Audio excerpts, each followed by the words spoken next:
Once a giant, always a giant. For me, it's only a giant. What's going on YouTube? Diggy546. Definitely hit that subscribe button if you're new. Like the video if you like the video. And I won't tell if you click that bell. But let's go ahead and get into this. Alright, so I made a video yesterday or the day before yesterday where Brian Daboll came out and said that he expected Wink Martindale and Mike Kafka to be back for this upcoming season. And I believed him. I believed him, and I thought that the reports from Jay Glazer were just BS. I thought that, Jay Glazer doesn't know what he's talking about. Wink Martindale and Daboll, they're working well together, and they're going to be back. That's the assumption that I made once I saw him say that in that presser. But as the time has rolled on, about an hour or two after I put that video out, there are reports that saying that Wink Martindale is resigning. So there were first the reports that were saying Wink Martindale was resigning. He was hoping that he would be fired. And there was tension between him and Daboll. So we all have to once again give Jay Glazer credit because he always comes out with these reports about all these teams and everybody says like, oh, you don't know what you're talking about. This is, but Jay Glazer for the most part is usually right.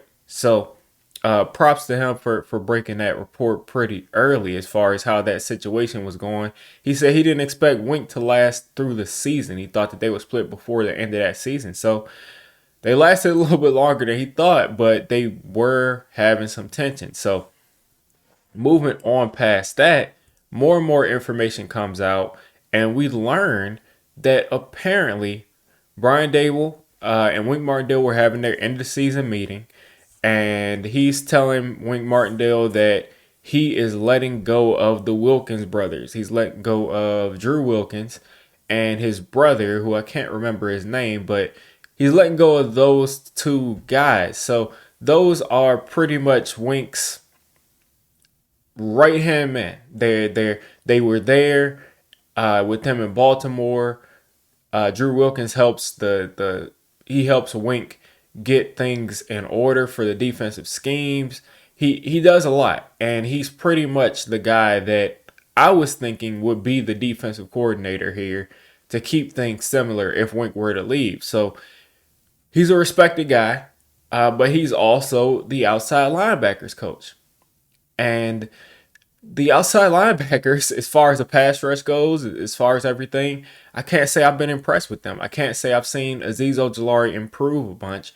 I can't say that I've seen Thibodeau really become this awesome superstar pass rusher on a consistent basis.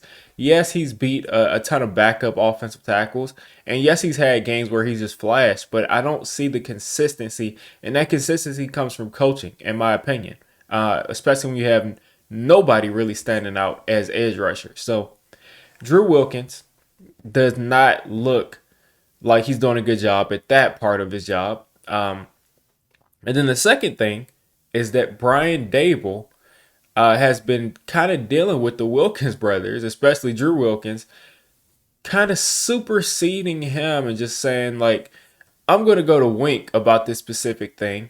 And it doesn't really matter what your opinion is. Kind of like how players describe Bill Belichick, where they were saying like the defense on the '84 Giants, I think '84. Whenever Bill Belichick was a defensive coordinator, they kind of saw him as their head coach, and then the offense had whatever they had going on, but Bill was like their head coach of the defense, and that's kind of how Wink was trying to run this. Drew Wilkins would go directly to Wink, and it wouldn't really matter what Brian Daboll had to say. And if Brian Daboll wanted to speak up about it, they would say, "Well, I'll just go to ownership. I'll just go around you." So because of those two reasons, that's just not going to work. You can't just go over top of your boss to do things. You can't just go around them and just try to do whatever you want. Wink was basically trying to stage a takeover. He was trying to stage a takeover where he got to do wherever he wanted to do. Brian Daboll wasn't really the head coach. Wink was the head coach, and Brian Daboll just worries about the offense. That's essentially how it started to seem. So Once that goes, Brian Daboll tells Wink Martindale that, listen, I'm getting rid of the Wilkins brothers, but I do want you back. I do think you're a good defensive coordinator. I do want you back. Well, Wink Martindale didn't like this at all. And he allegedly, and this is now, I wasn't going to say this because I thought it was just maybe just like, you know, I thought it wasn't true. But I've seen this from multiple report sources now. So Wink allegedly stood up and and like cussed Brian Dable out. He said, "Listen, your offense couldn't get a bleeping yard against my defense. Your offense can't do anything. They can't put up points. My defense carries you." And let's kind of unpack that. Bobby Skinner from Talking Giants had a really great rant about this whole situation, and I would check that out over at Talking Giants. The video they put out yesterday in the morning, or yesterday in the last 2 days, it's gone out, but it'll be pretty easy to find. But let's unpack that. Wink's defense, first off, as I was saying, was in the low 20s. And in the 30s in pretty much every major defensive category. And while I do think that Wink Martindale is a good defensive coordinator, and I think he was getting really good play out of a lot of key positions, like linebacker, of course, Dexter Lawrence, but that could also be kind of attributed to Andre Patterson, who's done this with a bunch of defensive linemen. Um, but I think he got good play, like guys like Dane Belton getting sacks, guys like Isaiah Simmons getting pressure on the quarterback, being in the right place. Wink is a really good defensive coordinator, but at the same time, I would not say that if Wink's defense had a league average offense, that they would have been like top five in every category instead of 30th or 29th. So at that point, he's kind of delusional. He's kind of delusional, but it is what it is there. But he kind of just cussed him out and just walked out, stomped out, slammed the door, and got on a flight to Florida.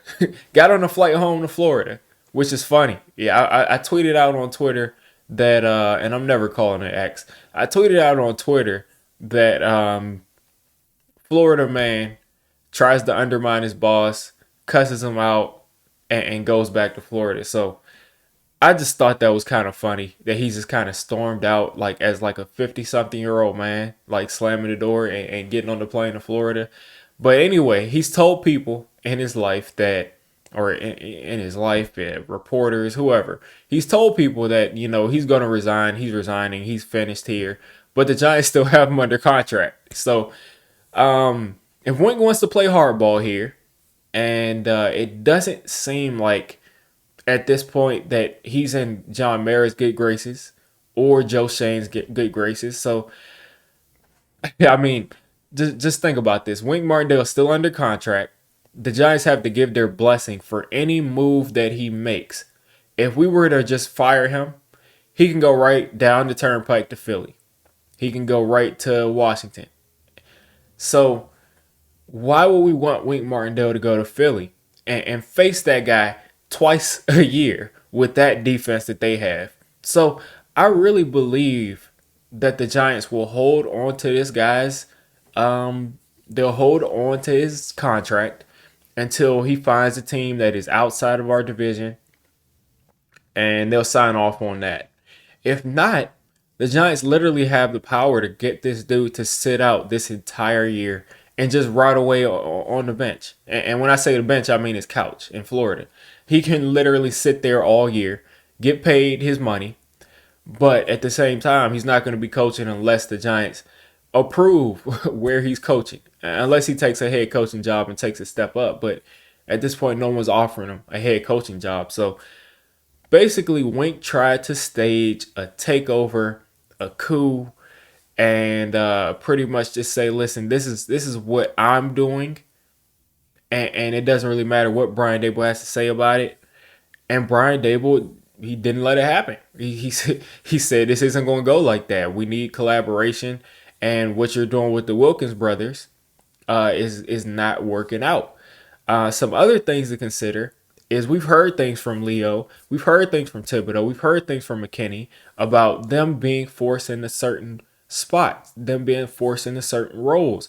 And the reason you don't see this same type of production that you would expect is because they're in, this certain role. And makes sense. I mean, it makes sense. If he's not listening to Brian Daboll, why would he listen to Xavier McKinney and Leo? And why would he listen to those guys if he's not listening to his boss? So, another thing that I just want to wrap this up with is people were so quick.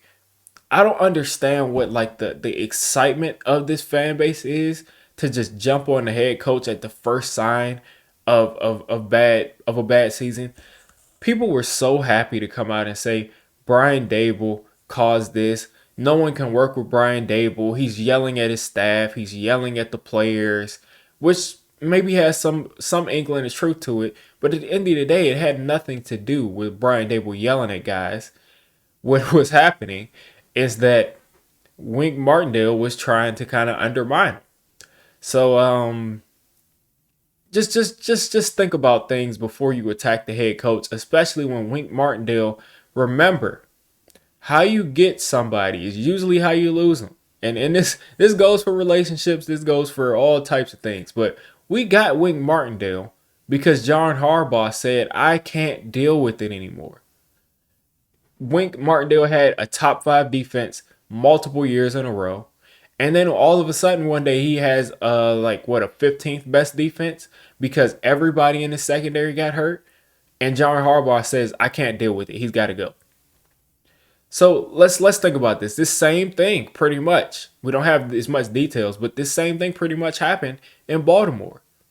So why are we then turning around and say that this is Daboll's fault when this guy has a history of doing this? Some people are very difficult to work with. Some people they don't do good with authority, and it's pretty much seems like what was happening with Wink this year. So,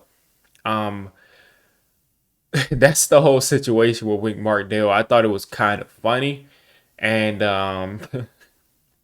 we'll see how this plays out. We'll see if he even coaches this year. But one thing that makes me happy is that he's probably 99% not going to be able to take his talents to Philly and destroy us with that superhero roster.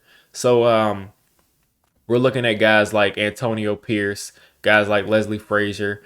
There's going to be a ton of options for a defensive coordinator, but that's where we're at right now. You all let me know what you think of this situation. I thought it was pretty funny. Not that all the details or most of the details will come out. You made it this deep into the video. Come on, just hit the subscribe button. I make Giants content primarily, draft content secondarily, and during the season, I'm going to be doing a lot of reacting to pretty much most of the NFL games and everything NFL. So if you made it this deep, go ahead and join the D6 squad.